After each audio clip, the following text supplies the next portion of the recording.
Hello. We'll redo that. Hello. There we go. There we go. Audio's in. All right, well. All right, I'm gonna go back. What's up, fish heads? Welcome back to Waterbox Live here on Wednesday evening again. Today we're doing an open Q&A. That means you can ask us anything you want, as long as it's PG, of course. We're anything saltwater, freshwater, starting an aquarium, seasoned aquarius, ask us the questions. Yep, so first Wednesday every month is open Q&A. We don't have a specific topic that we're talking about, discussing. The whole stream is dedicated to your questions, which is great because as part of us being live is really to engage with you guys. And part of engaging means you get a chance to win gift cards. We're giving away money tonight. Yeah, absolutely. Take advantage of that. Again, tell us where you're from. Make friends in the comments. Most importantly, ask us questions. And if you like the stream, smash the like button. We appreciate that. And if you're, make sure you guys are also subscribed to the channel because there's a surprising number of people that aren't, like when we look at the statistics. So look over there, and if you see a button that says subscribe, that's white, hit it.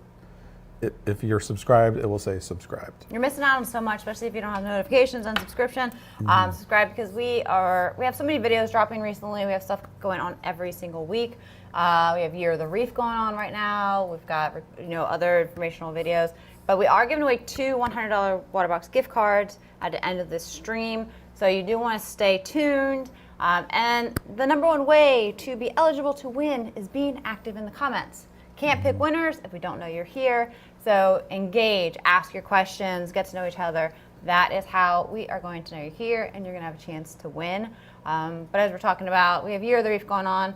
We're a couple weeks into that. One video is dropping every other week. And that is following along with the Infinity Reef 230.6, sits right here, for an entire year. From very beginning of receiving the aquarium through setting it up. And it's great because it's not just about a large aquarium. The fundamentals and everything we talk about is going to apply to any size aquarium that you set up for a reef tank. So, definitely check it out. It's a really good series. There's giveaways involved with it. There's a lot that happens with it, and it's a lot of great information. So you want to be subscribed. You want those notifications set. And then in between that, we have other recorded videos that are dropping with a lot of great informational topics. One of the things I want to say about this Year of the Reef is, number one, again, we take you through A to Z, keeping a reef for an entire year. But when it comes to reef aquariums, if you can be successful for a year, there's a very good chance that you're going to stay in the hobby. Oh yeah, if you got a year under your belt, the rest is And that's what we want to show you guys to do, because if we can show you how to be successful for a year, you'll stick around, you'll enjoy it probably for as much as your life as you can. Yep. Most people stick around beyond that point. So definitely check it out. It's going to be running through the entire year, every other week. We got an episode dropping this Sunday. Protein skimmers? I don't know. Yeah. Next Sunday. Is it next Sunday? This Sunday is the invert. The what? Last Sunday was a video drop for Year of the Reef. This one is about inverts. You have to see, different from Year of the Reef. Okay, I'm sorry. So it's not this weekend. Next Year Reef is a week from now, a little over a week. But it does follow the sequence of, like, if you're starting from scratch, each step that you want to go through. So it is going to lead you through the steps of success for an aquarium. And like you said, really that 3 to 6 month mark, I think, is where a lot of people run into issues. And that's going to be your make it or break it part. And I think the only reason why people don't succeed and stick with this hobby with saltwater is they aren't given the right advice, they aren't following the right steps, and just they don't have that guideline. And we have a ton of builds in YouTube, run through and watch our previous builds, because in everything we do, we really give you the steps to success. This one's just a little bit more detailed and longer to follow the full year with this one aquarium.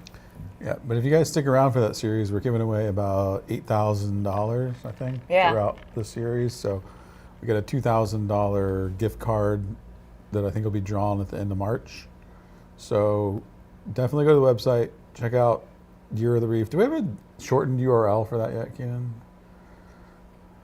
I gotta double check. I think I created one. I think you did too. I think you did too. It's all good. If you guys go to waterboxaquariums.com, it's right on the homepage. Just click the link. If you haven't already, fill out for that grand prize gift card. Every 3 months, there's a different raffle giveaway. Yeah, so That's there's the way I four do it. $2,000 gift cards throughout the year. So you're definitely going to want to follow along. You're definitely going to want to enter into all 4 of those. And there's social actions, so the more you do, like if you subscribe to our channel, share it, et cetera, you get more chances to win. And just to reiterate, today's an open Q&A. Throw your questions below. We'll get to as many of them as we possibly can. There's always way too many, but we have to be here for like probably 2 or 3 hours to get, and then they would still continue to come in. I know. We try as much as we can. I'll give you Jess's email address at the end. No,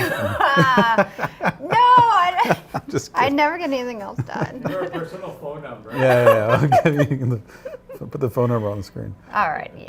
Let's answer some questions. We're gonna go off of this topic, and you get me every Wednesday, okay? Okay, you're just trolling me. That's all. You know what? You know what's, Keenan, I'm glad you put that up there because I was about to get into that actually. If you guys like this stream, comment roller mats. And boo. You know what? So what's funny is, okay, in our Facebook user group, if you're not in it, you should join it. It's a great group. A lot of good information, inspiration, great group of people.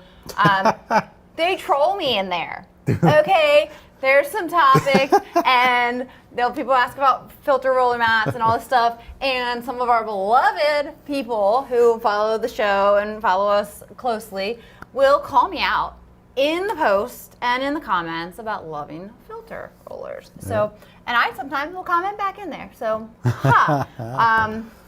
yeah, that's great, guys. Year of the roller mats is what Vincent commented again. What skimmers fit the 25 all-in-one Peninsula?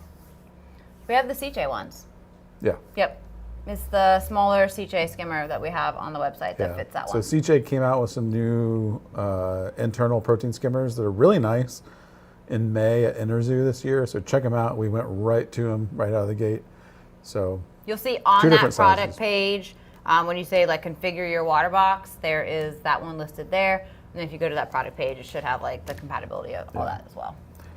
Someone said the golden horse head. I actually meant to grab the horse head before I came in here and I forgot.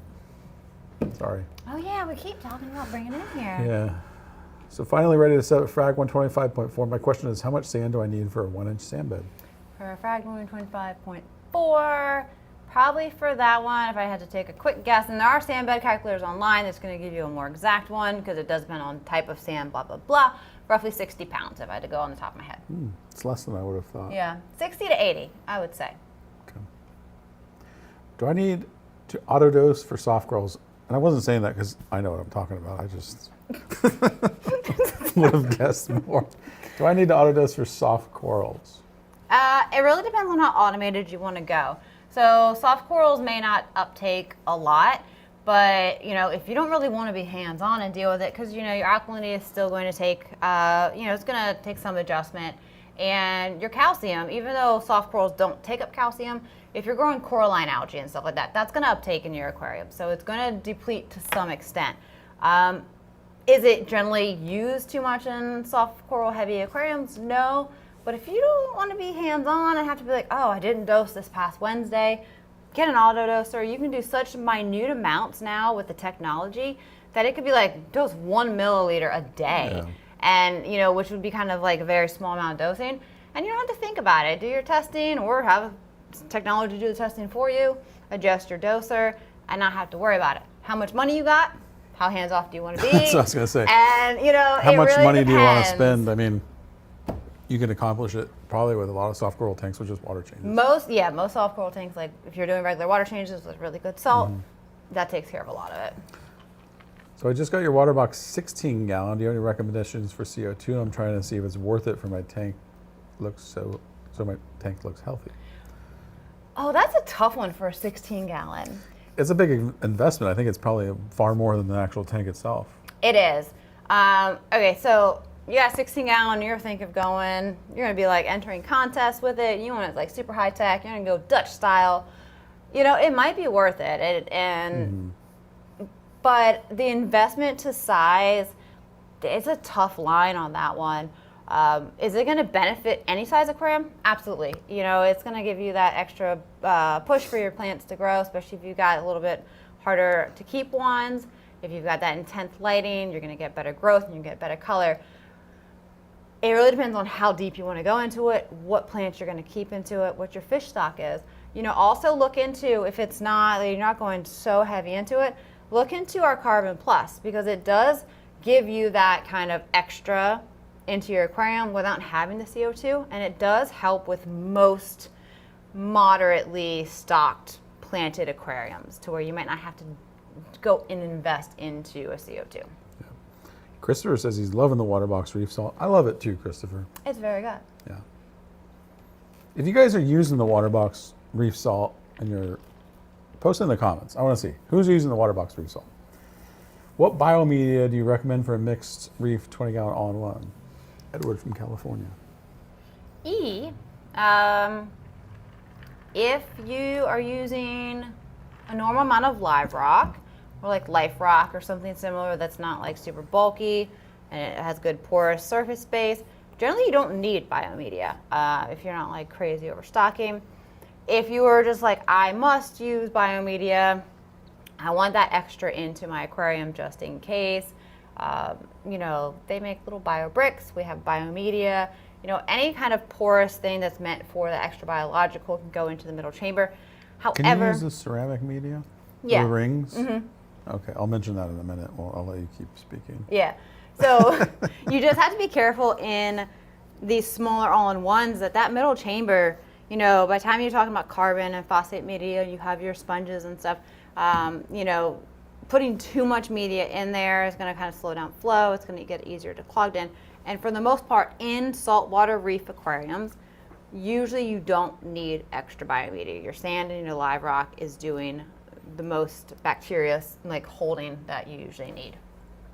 Cool.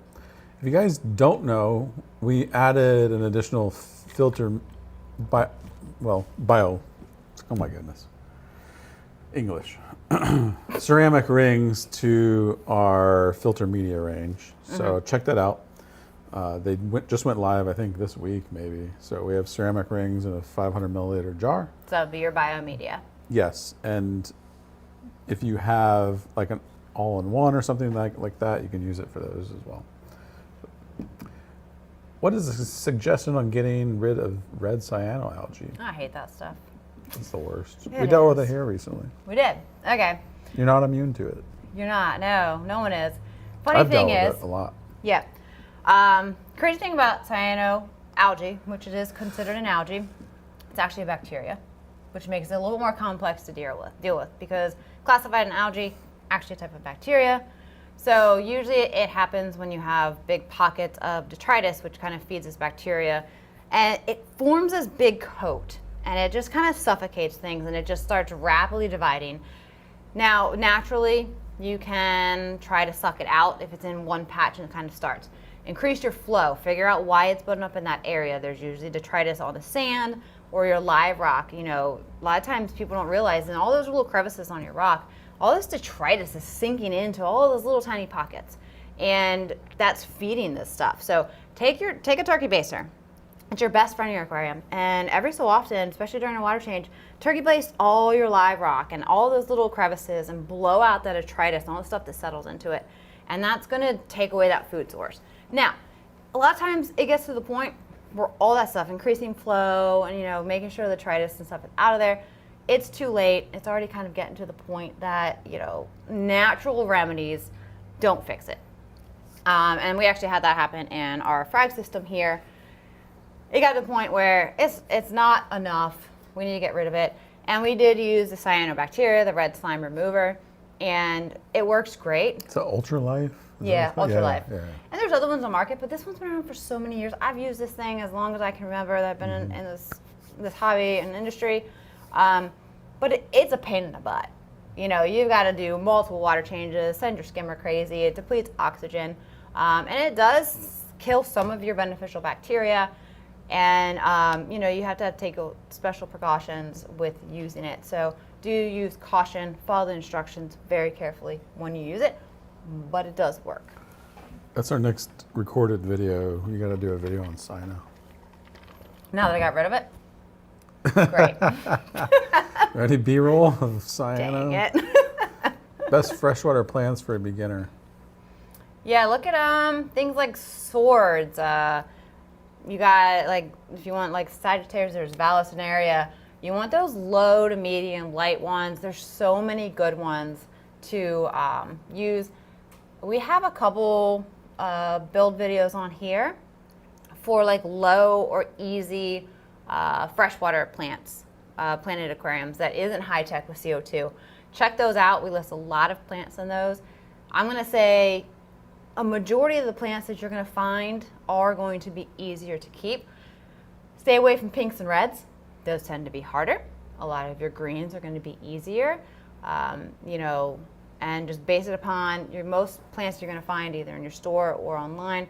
You're gonna kind of list their requirements, but you know, swords and Vallisneria, you've got Anubias, those kind of ones are great beginner ones that can go pretty easy going on parameters and lighting. Why do we get green algae strands? I don't know if that's freshwater or saltwater. There would need to be more information. Any type of algae is going to come down to generally nutrients, dirt, or flow. Christopher says, is Waterbox going to sell livestock too? Aye, aye. You know how many times that's gone through my head, just to be completely honest? But Yeah. the difference is I can store aquariums in a warehouse. That's about true. 95 degrees in the summer. Yeah. Getting the livestock, then become a fish store, and that's a whole The reality is thing. like we do what we're good at, and there's people that are really good at keeping, raising, and aquaculturing livestock, and we leave that to them. Yeah. So, Then we just spread ourselves so thin, like yeah. stick with what we know. Or, I mean, good at. Where's the best place to put my 2 heaters in the sump of my Infinia 150.4? I personally, my favorite place to put heaters, they're out of sight, they get great water flow, is where the drains and everything come into your sump is that long, thin chamber in your sump. Yeah. Put them in there because there's a ton of space. It's thin, it's taller, there's good water flow. It stays full if your sump is off or not. So you don't have that concern of like if you shut your pump on or off that the water flow really fluctuates. They stay submerged. It's a great place. You don't have to worry about your skimmer hitting them, blah, blah, blah. I think it's a perfect spot. I've been keeping freshwater for years. I've done fish with live rock. What is the minimum tank size you recommend for my first reef tank? 20 gallons. But ideally, I think, Marine X 110.4. yes. It is like a perfect starter reef to let you have lots of fish and corals, more water volume for stability, and a sump system. I also wonder, a lot of times there's some questions that are left a little bit unanswered when people put them up, and like what size fish tanks was he keeping? Like were Yeah. they 200 gallons? Because a lot of people do fish only do big tanks. Right. And the fundamentals are there. Understanding of water quality and water changes and equipment and stuff are there. Yeah, So and then a lot of times in that case, you could just convert that tank. You know, maybe there's fish that aren't compatible. You could just reset it. Would water changes be enough to keep a few SPS in a 20 gallon? meh. That's pro level stuff in my opinion. It is. SBS in a 20 gallon is going to really be, you've been doing this for quite a while. You know, your water testing is on point. It's going to be very frequent water changes, and you needed something that's going to have that little bit higher alk and calcium and mag levels on your salt, because you're going to need to buffer those up each time. It's not ideal. There probably will need to be dosing in between. Now, if you're doing it, you know, twice a week, small water changes, maybe. But SPS in a nano is something that should be, you've been doing this long enough, you really have a handle on it and kind of can compensate where needed. Yeah, I mean, that's a tough one for sure. Just SP, even ignoring the water changes part, SPS at a 20 gallon is very tough. I've seen some really nice tanks that do it, but they're I would consider them professionals. Yeah. They've been doing it a long time. How do I clean my Peninsula 7225 non-removable glass down overflow? Huh?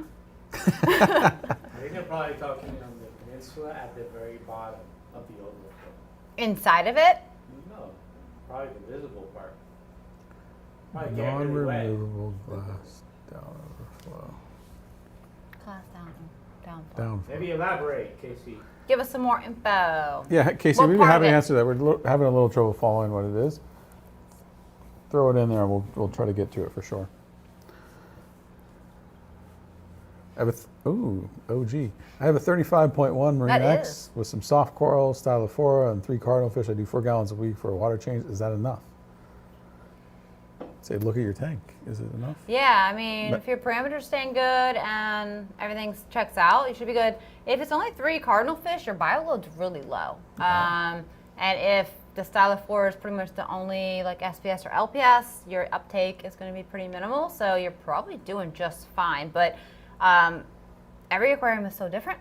So really have to have your aquarium let you know if it's enough. If everything's staying in check, everything's happy, parameters are good, then you're good. I just had a crazy thought. I'll keep it to myself.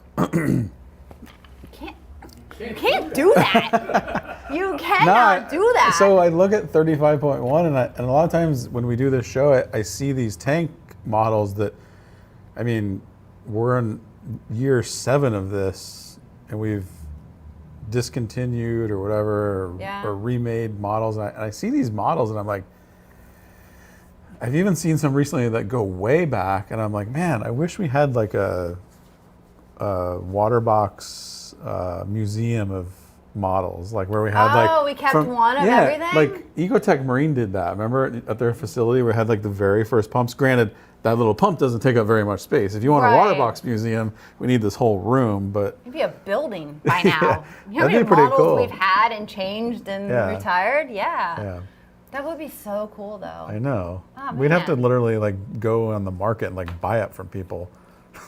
'Cause Oh, we I don't- guess we could Models would be- we could recreate them. Yeah, I suppose, but the cabinets would be different.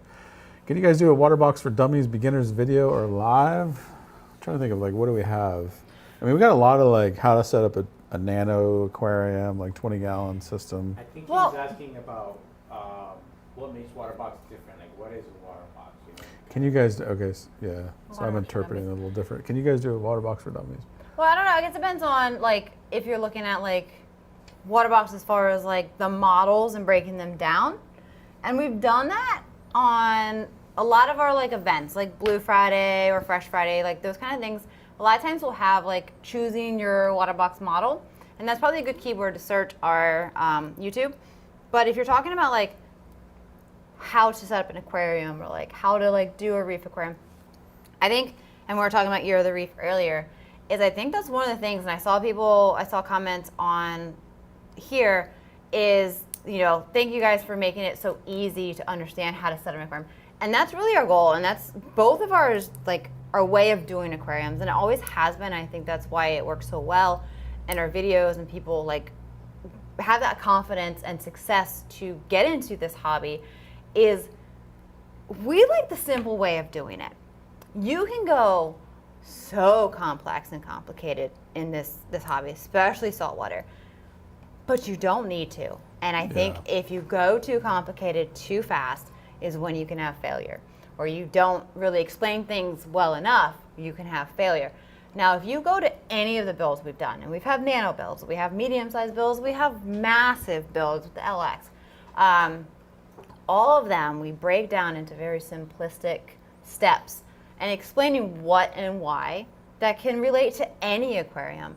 And that, I think, makes it so easy for people who maybe have never even done a single saltwater aquarium to feel confident enough. I mean, we have some people who have their first saltwater aquarium that jump into a 6-foot because, you know, they see this and they say, okay, I've seen the steps. You explain it this well. I know what I need to do. I understand.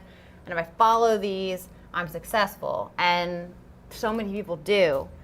Like, that's where I see like how we break it down so much easier and simpler than many places or people do. It doesn't have to be complicated. Yeah, our job is to make it digestible.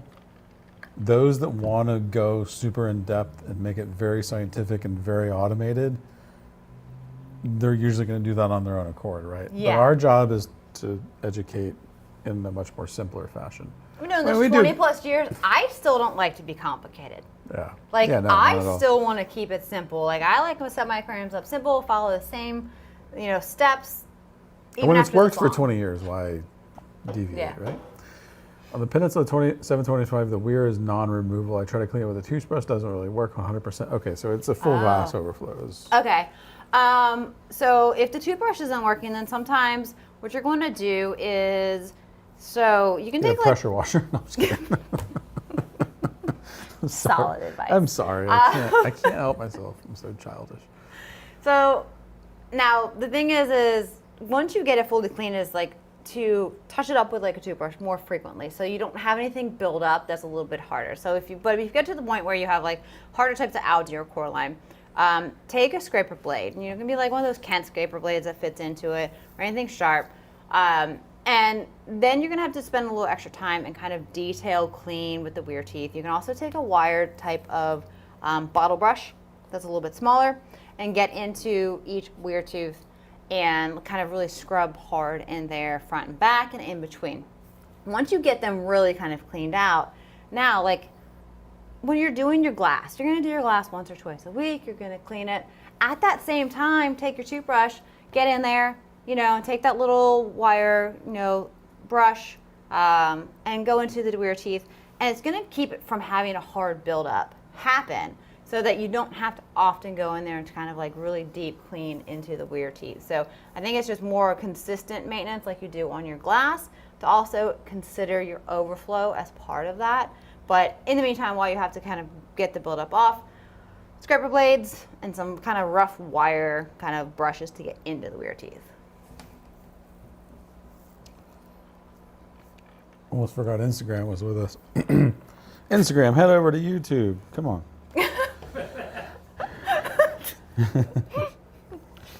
If upgrading to a larger saltwater tank, would you recommend starting afresh or transferring everything from the old tank and topping off with fresh saltwater? It depends. It really depends on how, kind of, a lot of times people, when they get a new aquarium, they look at their old one, they're like, okay, I really want to maybe try something different with my corals, or, the livestock I chose is maybe not what I want to do with this one. So it really depends. Now, if you love the corals that you have and the fish that you have, definitely do to transfer over, because you're going to bring over so much good bacteria with that live rock that you have. Now, the goal is, if it's not going in the same exact spot, get that new tank up and running with, something like life rock or something using good bacteria and kind of established, then move over the existing live rock, and fish and stuff all that time, so that you're not going to kind of spike your levels. So, but if it's going into the same spot, it's going to be a little bit of a faster transition. You have to be a little more cautious with it. I want to just address this real quick, because we get this a lot lately. Any update on getting a UK supplier for Waterbox products? I want to get the frag and skimmer coming from Josh. And Josh, we don't, in the past we had our own warehouse in the UK. We don't any longer, and we've been working for about half the year to implement some local distributors, which hasn't happened yet. We do have distributors in Spain, Portugal, France, and Italy. Imagine there's a possibility maybe that you could ship one from Spain. I don't know what the cost looks like. I'm just throwing this out there. But reach out to them. If you go to our website, there's a dealer locator at the bottom. You get their contact info there. But we do not have anyone in the UK just yet. We are trying. Not for lack of trying.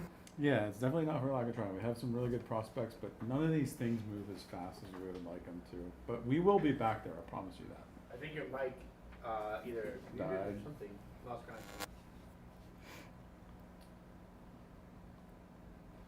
I might have just been gotten turned off. Hopefully you heard that. Yeah, you could hear. Yeah. I think I'm dead.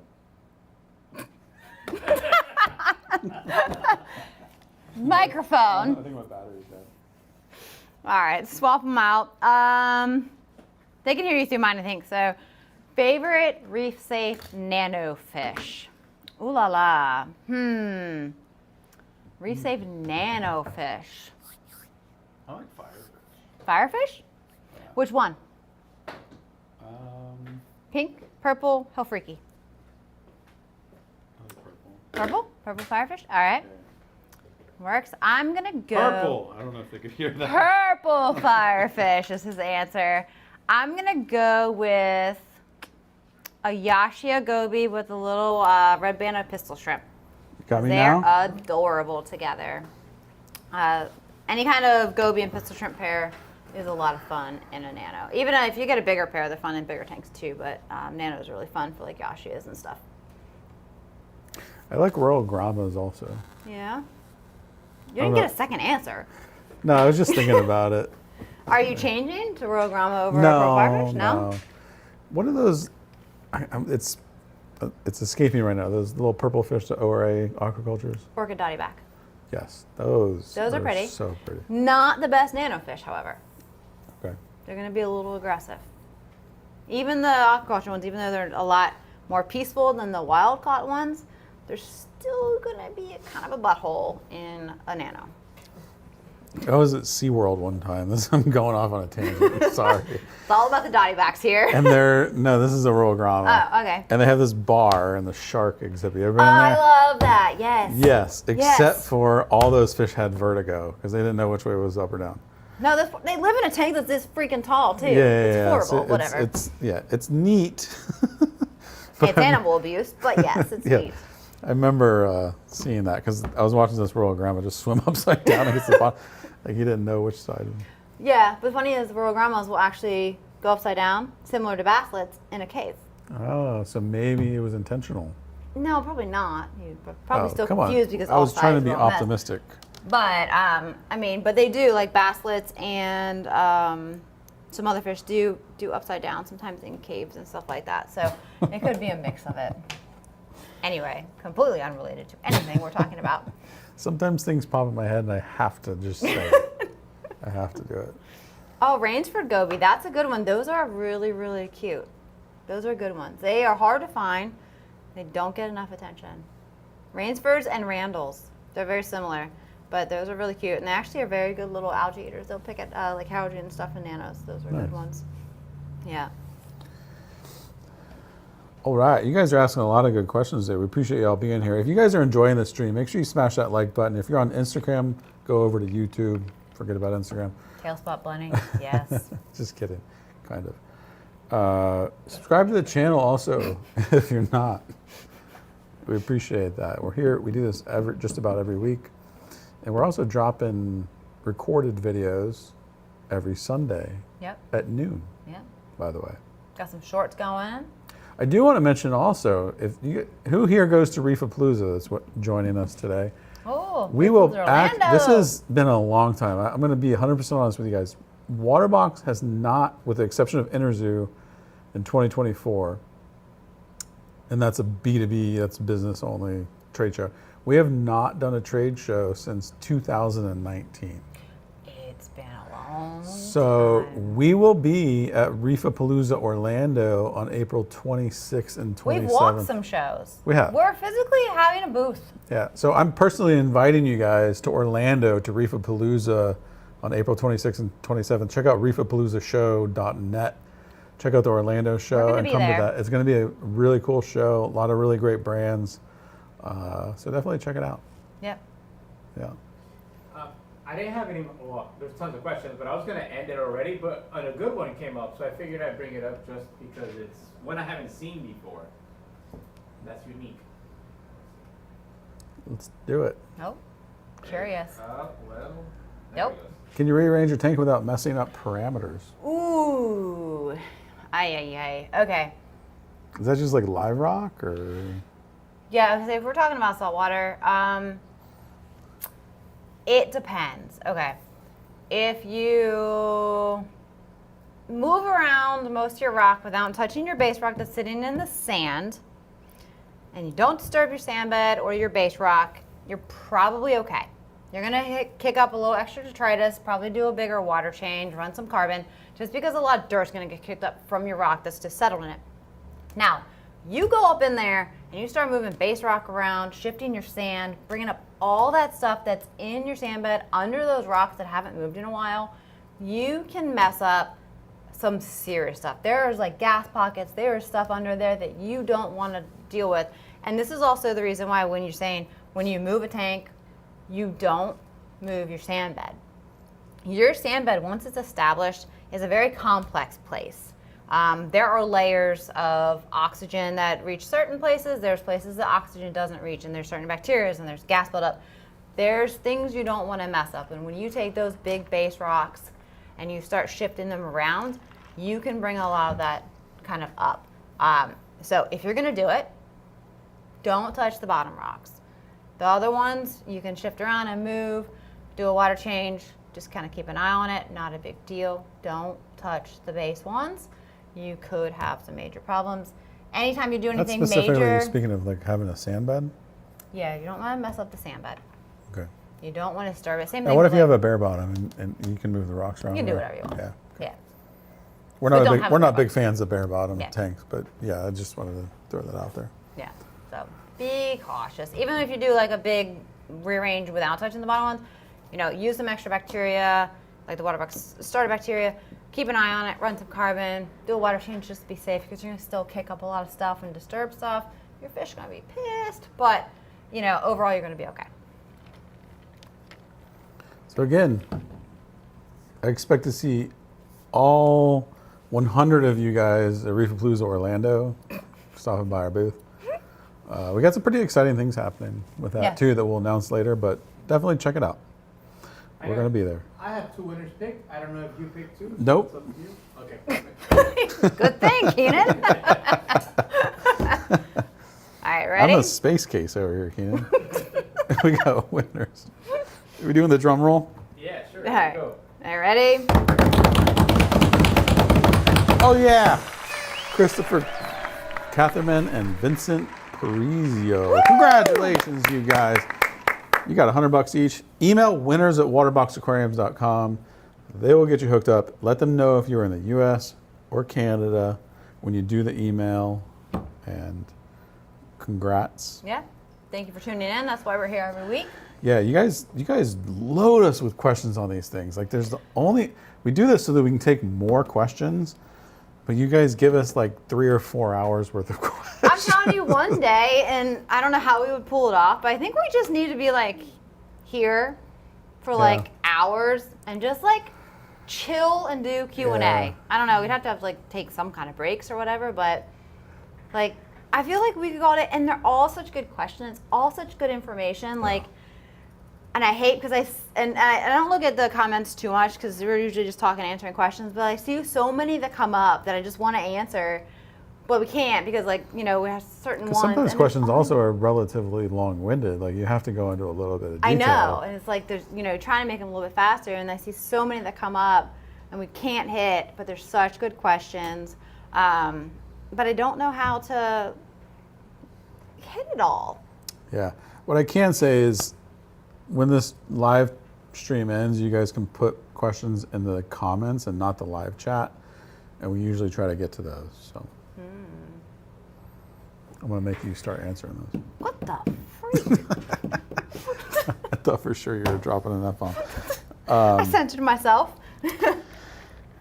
Yeah, if you guys are on Instagram, head over to YouTube. Much bigger community over there. I don't know how much longer we'll be live on Instagram, to be honest. Whoa.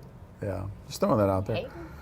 But YouTube, we got a really big community. There's a ton of activity, so definitely check it out. We'll be back next week. Yep, we're talking about algae and saltwater aquariums next week. Nice. So this is a good one. Tune in. Of course, always a chance to learn problem solving with algae.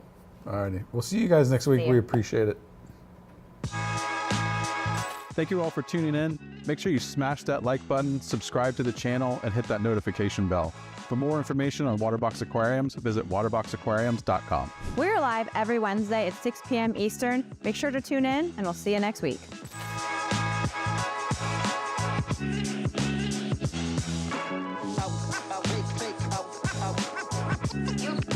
You